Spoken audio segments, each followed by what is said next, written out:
Today we're talking about mold, the biggest issue when it comes to boats. I'm here with Robert from Xanigo Marine, and we're talking about the new mold prevention system from Xanigo.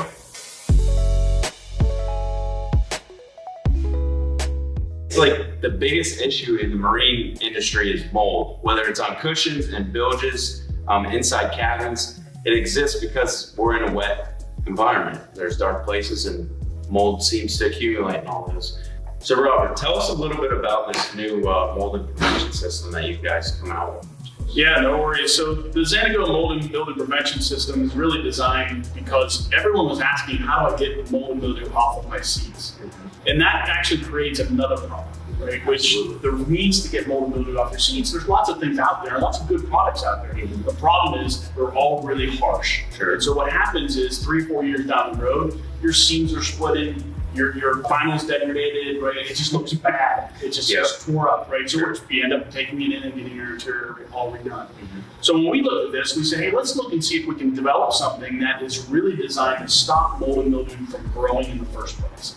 And that's exactly what this system does. The system works with an antimicrobial and an applicator that applies the antimicrobial onto the seats in a very uniform manner to make sure that it works effectively every single time.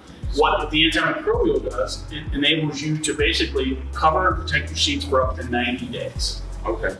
And how do you apply the product? You have to use these machines or? Yeah, you could apply the product with which is a normal spray bottle. The problem with that is it's very inconsistent.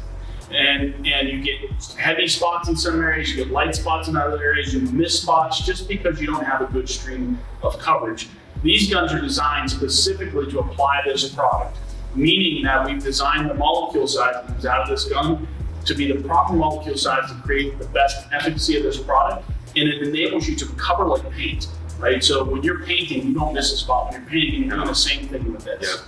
And the other thing with a spray bottle is you will use 4 times the amount of chemical because you're just spraying way too much chemical. Sure, and this stuff's not cheap either. It's not, so you don't want to waste it. So tell us a little bit about each one. I think you've got a corded one and a cordless one. Absolutely. Tell us a little bit about both of those. Yeah, no worries. So corded one obviously is got the restrictions of a cord, right? Yeah. But in many instances you have plugs nearby, and the cord is not an issue. And I will tell you that the corded unit is very powerful because we can obviously get more power to the motor, which enables us to be able to Atomize it better. And ultimately, it's not about, you get about the same atomization out of the gun in regards to the molecule size that's coming out of the gun. So it's going to do the same thing. Yeah, except this one will spray a lot further. This one will go spray about 10 feet. This one will spray about 6 feet. The difference between the two is that this enables you to cover faster.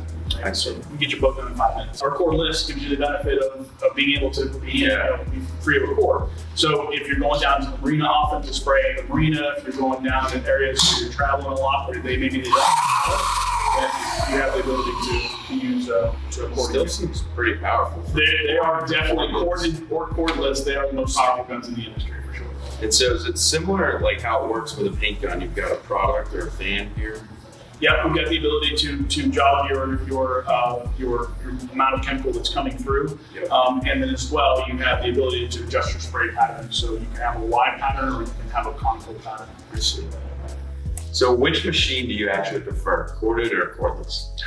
That's a hard question. It really depends on the environment you're in. But I will tell you that if I had the luxury of being able to plug something in, I would use this particular one over and over and over again before I pulled that one out. Simply because the power that you get from this is really good and enables you to do the job faster. That's what it is. Sure. But you could use this in areas where it might be hard to get it, pull out the extension cord, get the cord all plugged in, and then you're in like side bilge areas. With this one might be easier to cord, right? Absolutely right. Actually, we were just putting a treatment on a 42-foot catamaran, right? And we went down below two levels of the deck, and we're actually protecting the gunner rails. And so, what do you call gunner rails? Gunner rails. Yeah. What exactly is this solution? Because it's a prevention, it's not a cleaner, right? Correct, it's not a cleaner. So if we get asked that a lot, will this clean it? It will not clean it. So you clean your boat the way you want to clean your boat. Again, if you have a common chemical or a preferred chemical to remove the mold and mildew, do it. The key here is really about lengthening the life of your interior, lengthening the life of your boat in general, because right, you're not tearing it up with those harsh chemicals. Sure. So you protect it with this, and you keep it protected with this, again, up to 90 days. It might be that depending on your environment, how you have it covered up, you might start to see some spots in 60 days, just spray it again. Right? Sure. That's it. But the goal of this, the whole design, the science behind it, it's an antimicrobial. An antimicrobial, without getting too deep in sciencey, right? It basically creates what's called a covalent bond with the surface. So if you think about its molecules, they have little tentacles on it, and it sticks to the surface. And its job, once it sticks and stays there, is to do nothing but to stop single cell organisms from growing. Mold starts as a single spore, all right? And that single spore stops, hits the surface, and where normally it would hit that surface, and you'd have a warm and a moist environment, and it would just start to expand. Everyone's seen it. Yeah. Mold grows on your seats like that. Sure. Well, in this instance, it lands on that environment and it can't duplicate.